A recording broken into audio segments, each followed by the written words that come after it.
function which is called automatically whenever the object is created. So normally the constructor is a function. Yes, first point, it's a function.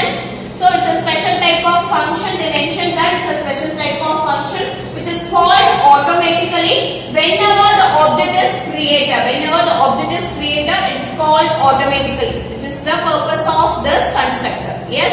So here the syntax for the constructor is DEF. As usual, we are defining. Next we go for the initializing the function here.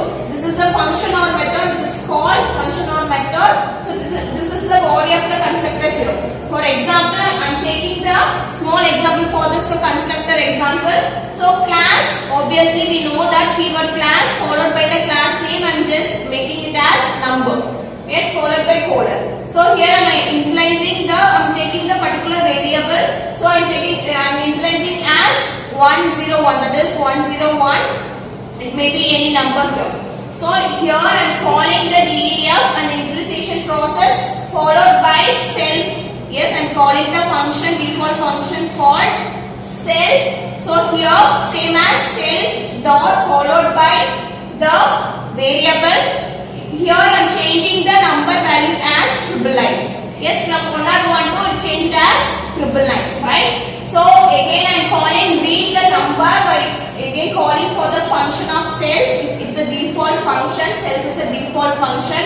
So here again I am printing the function followed by variable. So after that we have to create a object from the class name called number. Here I created the object which is from the class name number of. Right? So whenever the object is created, it's automatically the constructor functions will be called over here. Yes, so your output will be 999. This is called default constructor. Yes, normally your constructor is classified into two. First one is default constructor, that is such as self, like already available constructor that we are using, which is called default constructor. Your second one is parameterized constructor.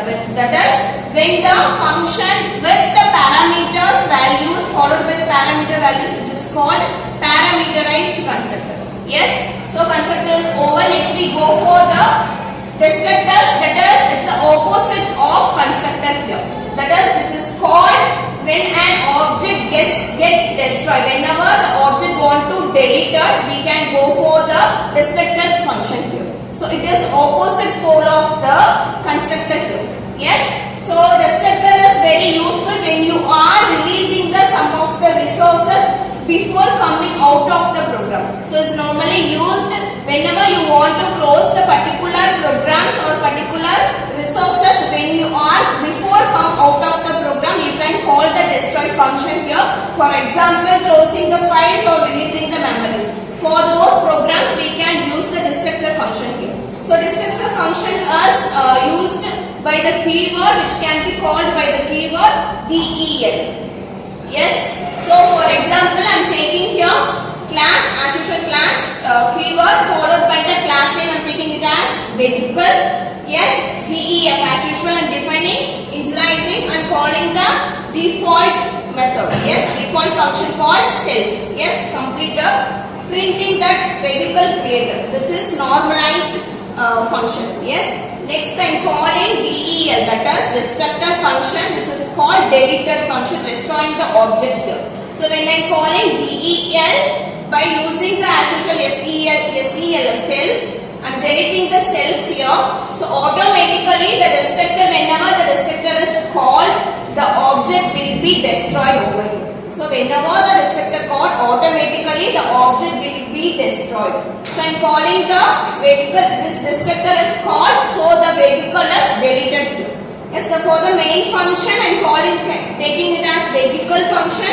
So then print the hello world. So normally your output will be executed like the first vehicle will be created and main function of your hello world will be created, so it will be displayed. Finally, whenever I am calling the destructor function, that is delete of function, it's automatically delete the objects Yes, from your program, it's come out of your program. So output will be vehicle creator first one, second main function will be executed, that is hello world. Finally, this destructor will be called, right, del. So this full complete object will be deleted, come out of the program, and I will display some message that for understanding destructor call, so the vehicle is deleted. Again, when you are trying to call this particular portion, it cannot be displayed. So already the object has been deleted, destroyed by using the keyword destructor. Yes, got it clear? So your output will be like vehicle created, hello world. Finally, the destructor called, so the vehicle created is deleted, destroyed. Yes, clear? Yes, am I clear?